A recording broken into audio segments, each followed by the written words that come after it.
दोस्तों, आज हमारी कहानी है छनुआ का शरारती मन से अनाज की उत्पत्ति। दोस्तों, कहा जाता है कि मादा हिरण और कुत्ते के बीच भाई बहन का रिश्ता था। वे दोनों ही छनुआ के साथ रहते थे।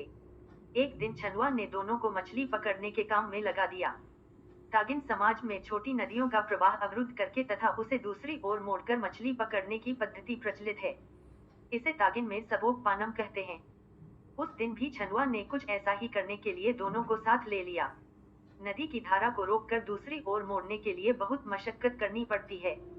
सो दीपू, हिरण का नाम, और टीपू, कुत्ते का नाम, को सामग्री जुटाने के काम में लगाकर छनुआ नदी की धारा रोकने में व्यस्त हो गए। कुछ देर पश्चात दोनों पशुओं को ठंड लगने लगी। ठंड से निजात पाने के लिए दोनों ने आग जलाई और आग सेंकने लगे। आग से निकलने वाला धुआं हिरण को परेशान कर रहा था। धुएं से बचने के लिए उसने अपना मुंह एक ओर फेर लिया। इतने में छनुआ नदी से बाहर आए।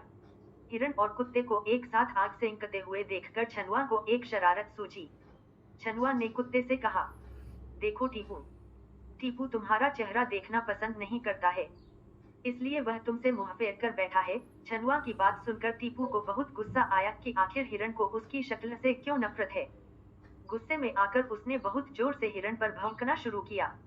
डर के मारे हिरण भागने लगा। छनुआ के शरारती मन को इतने भर से संतुष्टि नहीं मिली। हिरण जैसे ही भागा, छनुआ ने कुत्ते को उकसाया कि अगर उसमें दम है तो उस हिरण को पकड़कर दिखाए। सो अपनी योग्यता सिद्ध करने के लिए कुत्ते ने हिरण का पीछा करना शुरू किया। उसने हिरण का पीछा कहीं भी नहीं छोड़ा। उसी से तागिन समाज में यह प्रचलन आरंभ हुआ कि जब भी हिरण के शिकार के लिए जाते हैं तो कुत्तों को भी साथ लेकर चलते हैं।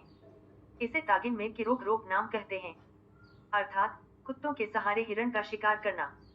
कुत्ते से पीछा छुड़ाने के लिए हिरण ने बड़े से बड़े पहाड़ों को लांघा, विशाल नदियों को पार किया, परंतु टीपू तो हाथ धोकर उसके पीछे पड़ गया था, क्योंकि उसके मालिक ने आदेश जो दे दिया था। भागते भागते हिरण दहरीदअगु नामक स्थान पर पहुंचा।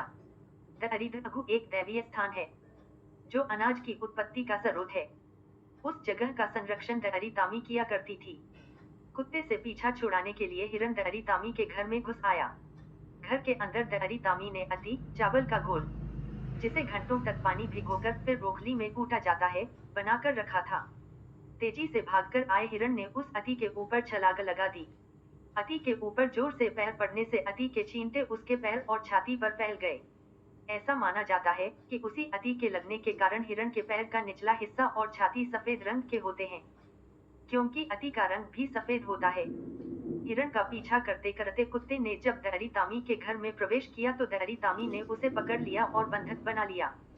तागिन समाज में लपया नामक एक क्रूर प्रथा प्रचलित थी, जिसमें लकड़ी के टुकड़े में छेद करके एक पैर को उसमें फंसाया जाता है। यह प्रथा विशेषकर स्त्रियों के लिए प्रचलित थी। दहरी तामी ने भी टीपू को लपया नामक बेड़ी में बांध कर रखा। बंधक बनाने के अतिरिक्त घर की निगरानी की जिम्मेदारी भी उसे सौंप दी।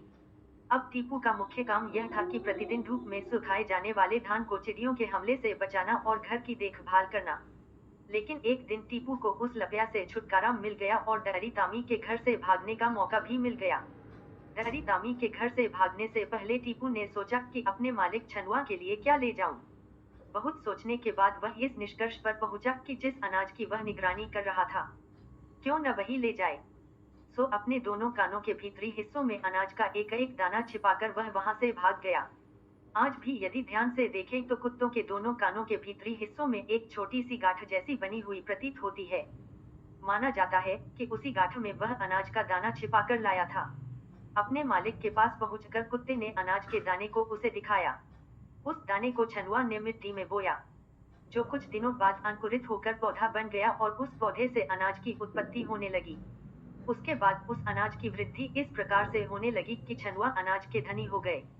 ऐसा माना जाता है कि उसी घटना से मानव जाति को अनाज वरदान स्वरूप प्राप्त हुआ है, जिसका सेवन आज भी मानव जाति करती है, और उसी घटना के कारण तागिन लोगों के सबसे करीबी और प्रिय पालतू पशु का स्थान कुत्ते को प्राप्त है। इसलिए उसे इंसानों के समान घर में पाला जाता है और खूब खाना खिलाया जाता है। तागिन लोगों में ऐसी मान्यता है कि आज हम जिस चावल का नित्य सेवन करते हैं वह कुत्ते द्वारा ही लाया गया था। कुत्ते आज भी इंसानों के सबसे वफादार पशु हैं। दोस्तों, कहानी अच्छी लगी हो तो कमेंट बॉक्स में लिखें और लाइक शेयर करें। सब्सक्राइब करें। ऐसी एक कहानी के साथ जल्द फिर मिलेंगे। नमस्कार।